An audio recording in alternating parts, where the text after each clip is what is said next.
तो कैसे हो? उम्मीद करता हूँ सारे लोग बढ़िया होंगे। हम लोग 10th क्लास का मैथ पढ़ रहे हैं। हम लोगों ने एक्सरसाइज 1.1 समाप्त कर ली थी।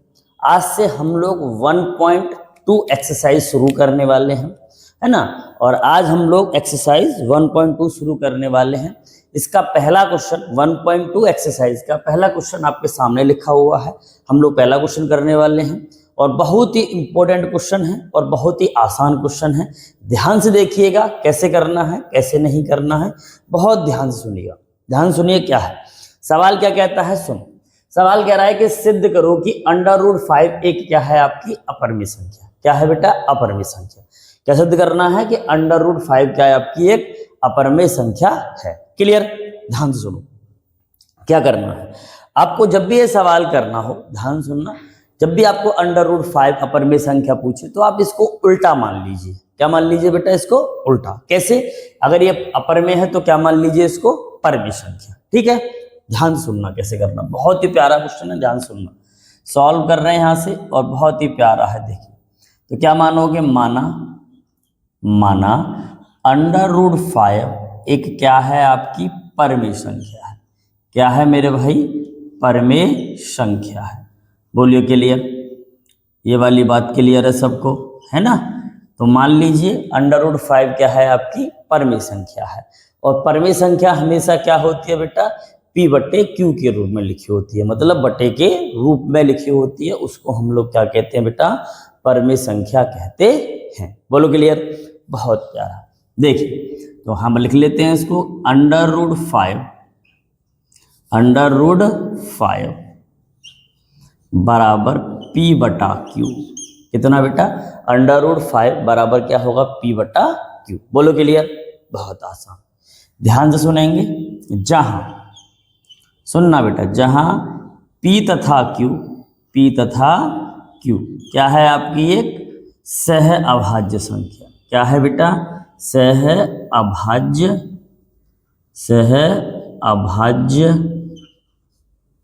संख्या है।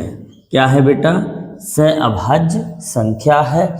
और Q क्या नहीं होना चाहिए आपको? 0 के बराबर नहीं होना चाहिए। बटे वाली संख्या 0 के बराबर नहीं होनी चाहिए। अच्छा साहब, सहअभाज्य शब्द आया है तो सहअभाज्य का मतलब समझिए बेटा। सहअभाज्य का मतलब है जिसका HCF कितना आ जाए बेटा? कितना आ जाए? 1। कितना आ जाए? 1। तो वो संख्या क्या कहलाती है आपकी? सहअभाज्य संख्या। जिसका मासा कितना आ जाए? 1 आ जाए तो क्या कहलाएगी? वो सहअभाज्य संख्या है। जैसे कि हमने √5 को P/Q माना है। अगर इसको सॉल्व करके अगर HCF कितना आता है? 1। HCF कितना आता है बेटा? 1। तो वो क्या कहलाएगी? आपकी परिमेय संख्या। क्या कहलाएगी? परिमेय संख्या। और HCF 1 के अलावा कुछ और आता है, 2, 3, 4, मतलब कुछ और भी आता है, कोई और संख्या आती है तो समझ जाओ वो क्या कहलाएगी? आपकी अपरिमेय संख्या। सिंपल कहानी। क्लियर है? बात समझ में आई? अच्छा देखिएगा अब कर रहे हैं क्या। अब दोनों पक्षों में कर दीजिए आप वर्ग। ध्यान से देखना, दोनों पक्षों का वर्ग करने पर कर दे बेटा। बहुत बढ़िया, करिएगा वर्ग। दोनों पक्षों का क्या करना है? वर्ग करिए। तो √5 का वर्ग बराबर P/Q का वर्ग। समझ में आया? √5 का वर्ग बराबर P/Q का वर्ग। तो देखिए वर्ग से ये अंडर हट जाता है। कितना बचा है बेटा? 5। यहाँ पर कितना बचेगा? P²। यहाँ पर कितना बचेगा बेटा? Q²। बोलो क्लियर? अच्छा क्या करने वाले हैं? इस Q² को इधर ले आओ, 5 को इसके बटे में ले जाओ। क्लियर? बहुत बढ़िया। ध्यान से देखना, Q² बराबर P² बटे में 5। पहले बताओ इतनी बात सबको समझ में आई? इसको इक्वेशन फर्स्ट मान लो। इतनी बात क्लियर है? बहुत ही प्यारी बात। अब समझना है कहानी आगे की कहानी कैसे सीखना है, ध्यान से देखें। अच्छा एक छोटी सी बात समझो, छोटी सी बात समझाने वाला हूँ। देखो अगर मान लो कोई मेरे पास संख्या है, मान लेता हूँ कि मेरे पास है कोई मान लीजिए कोई मेरे पास 16 है। क्या है बेटा? 16। 16 में 4 का भाग जाएगा, पक्की बात जाएगा, क्लियर है? 16 में 4 का भाग जाएगा, बहुत बढ़िया। अच्छा, अगर मैं 16 को लिखता 4 की पावर 2 और बटे में 4, क्या इसके स्क्वायर में 4 का भाग जाएगा? बिल्कुल जाएगा। बात समझ में आ रही है? तो किसी भी संख्या में, अगर किसी भी संख्या में अगर उसके स्क्वायर में भाग जा रहा है तो उसकी संख्या में भी उसका भाग जाएगा। जिसका स्क्वायर कर रहे हैं उसका भी उस संख्या में क्या जाएगा? भाग जाएगा। पक्की बात है? बोलो। नहीं समझ में? एक बार फिर बताता हूँ, ध्यान रखो। अगर किसी भी संख्या के स्क्वायर में, किसी भी संख्या के स्क्वायर में अगर उस संख्या का भाग जा रहा है तो पक्की बात है उसका भाग उसकी संख्या में भी जाएगा। विदाउट स्क्वायर की संख्या में भी उस 4 का भाग, कोई भी संख्या 4 हो, 5 हो, कुछ भी हो, उसका भाग भी उसमें जाएगा ही जाएगा। सिंपल कहानी। तो यहाँ पर सुनना ध्यान से, यहाँ पर कहानी को थोड़ा ध्यान से समझो। जब 5 का भाग पी स्क्वायर में जाएगा, पक्की बात है, जब 5 बटे में दे रखा तो भाग जाएगा ही जाएगा। जब 5 का भाग पी स्क्वायर में जा रहा है तो 5 का भाग पी में जाएगा कि नहीं जाएगा? बिल्कुल जाएगा। ये बताया था ना मैंने, अगर जब 5 का भाग पी स्क्वायर में जाएगा तो 5 का भाग पी में भी जाएगा। बोलो क्लियर? अच्छा, वही लिखने वाला हूं, यहाँ पर हिंदी समझो। अतः, सुनना, अतः पी तथा क्यू, पी तथा क्यू एक क्या है मेरे भाई? धनात्मक पूर्णांक है। क्या है बच्चा? धनात्मक पूर्णांक है। क्या है? धनात्मक पूर्णांक है। क्लियर है? सुनते रहो।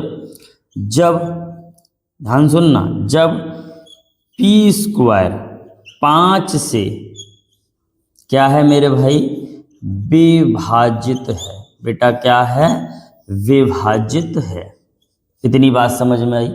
जब पी स्क्वायर 5 से विभाजित है, क्लियर है? जब पी, पक्की बात है, तो पी भी 5 से क्या होगा मेरे भाई? विभाजित होगा, विभाजित होगा। इतनी बात समझ में आई कि नहीं? बोलो क्लियर? समझ में आया कि नहीं आया? बोलो क्लियर है? बहुत बढ़िया।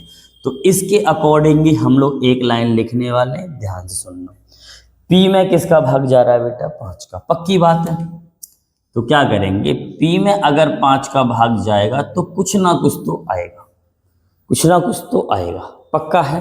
तो हम लोग मान लेते हैं कोई संख्या आ रही है जिसका नाम क्या है? के। क्या है बेटा? K1। और K1 क्या है? आपका एक पूर्णांक है। K1 पूर्णांक है। बोलो क्लियर? हमने क्या किया है? ये माना है, ये माना है बेटा, है ना? K1 कुछ ना कुछ भाग जाएगा, 5 का भाग P में जाएगा तो कुछ ना कुछ आएगा ना।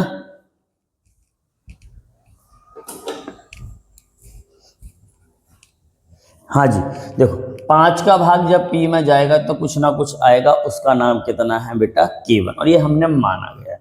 K1 क्या है? आपका पूर्णांक है बेटा। क्या है? आपका पूर्णांक है। बात समझ में आई कि नहीं? बोलो, बात समझ में आई? क्लियर? अच्छा, इस 5 को धर ले जाओ तो P बराबर आएगा 5K1। क्लियर? इसका नाम आप मान लीजिए समीकरण नंबर 2। पहले बताओ, इतनी बात क्लियर? इतनी बात क्लियर? बहुत बढ़िया। अब P का मान तुम्हें कहाँ रखना है? समीकरण नंबर 1 में। किस में रखना है बेटा? 1 में रख दीजिए। P का मान समीकरण 1 में रखने पर रखो, क्या मिलता है देखो। P का मान समीकरण 1 में रखने पर, P का मान समीकरण 1 में रखने पर, रखिए 1 ये रहा, तो कितना आएगा बेटा? क्यू स्क्वायर बराबर P की वैल्यू कितनी है बेटा? 5K1। और इस पर क्या लग रहा है? स्क्वायर, तो क्या लगाओगे बेटा? स्क्वायर। बटे में कितना चल रहा है बेटा? 5। बोलो क्लियर? समझ में आ रहा है? बहुत बढ़िया। देखिए, तो क्यू स्क्वायर बराबर कितना आया? 25K1 square. 25K1 square. बोलो क्लियर है? 5 का स्क्वायर 25 से आएगा ना। और बटे में कितना चल रहा है बेटा? 5। 5 से काटिए, पचम 25 कट गया 5 से। समझो तो क्यू स्क्वायर बराबर कितना आया 5k1 स्क्वायर। इतनी बात समझ में आई सबको? क्लियर है? इस 5 को इसके बटे में ले जाओ, इस 5 को इसके बटे में ले आओ। देखो क्या होता है बटे में लाते ही, देखना ध्यान से।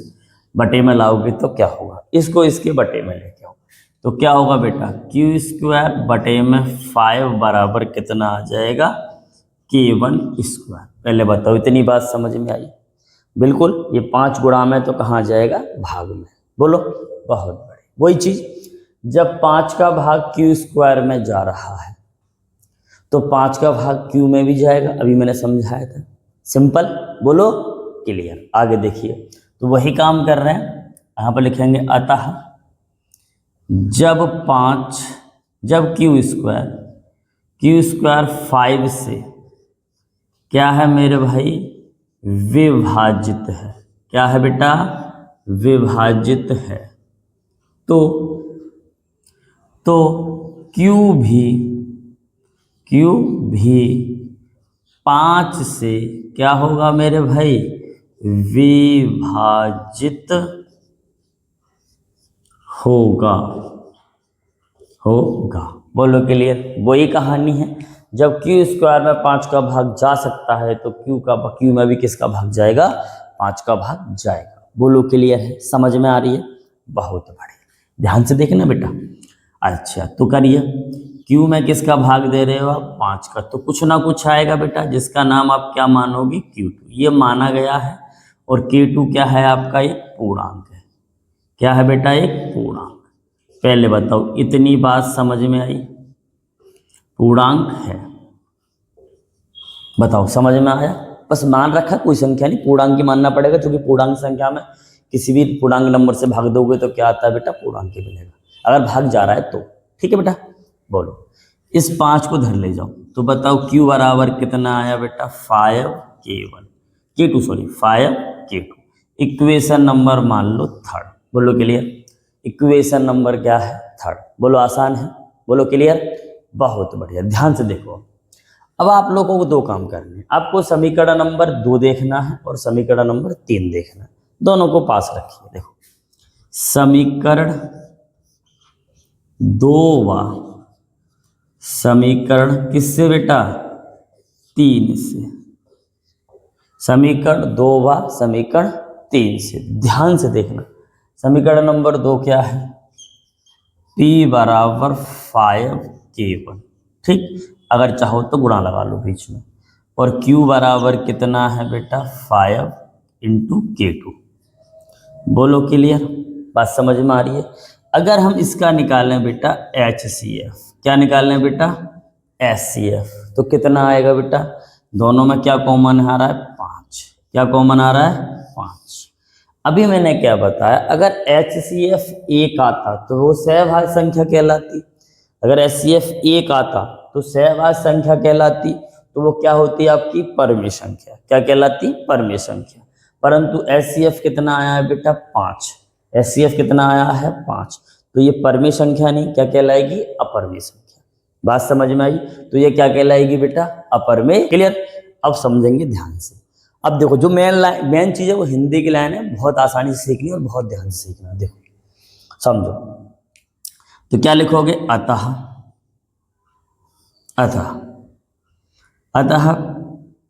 P तथा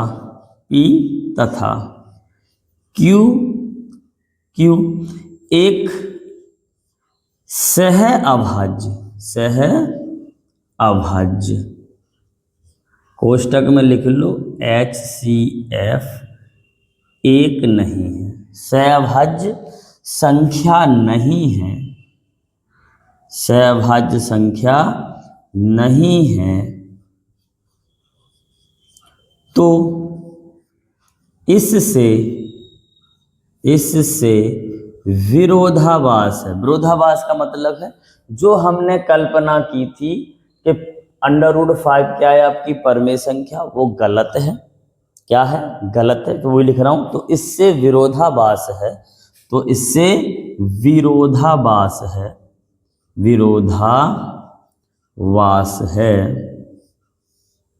है कि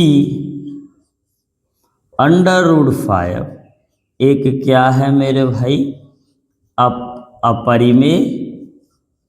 अपरिमेय संख्या है। क्या है बेटा? अपरिमेय संख्या है। उम्मीद करता हूँ ये सवाल आपको समझ में आया होगा। अगर किसी को डाउट हो तो आप कमेंट्स जरूर करें। अगर कहीं पर भी डाउट होगा तो मैं एक बार सवाल भी और बता दूंगा। आप कमेंट्स कीजिए, जितने ज़्यादा कमेंट्स होंगे तो मैं इसको एक बार और बता दूंगा या फिर और सवाल ले लूँगा इसी रूप का, तो आपको समझा देंगे। ठीक है ना? उम्मीद करता हूँ आपको ये √5 अपरिमेय संख्या समझ में आया होगा। 4 नंबर का सवाल आता है पेपर में, तो आप कर सकते हो। उम्मीद करता हूँ समझ में आया होगा। चाहो तो आप स्क्रीनशॉट ले सकते हो। ठीक है ना? अगर समझ में आया हो तो ज़्यादा से ज़्यादा लोगों को लाइक, सब्सक्राइब और कमेंट्स कराएं और ज़्यादा से ज़्यादा लोगों तक ये वीडियो पहुंचाएं, है ना? तो आज के लिए इतना ही रखते हैं। बहुत बहुत धन्यवाद। Thank you. 16 मिनट।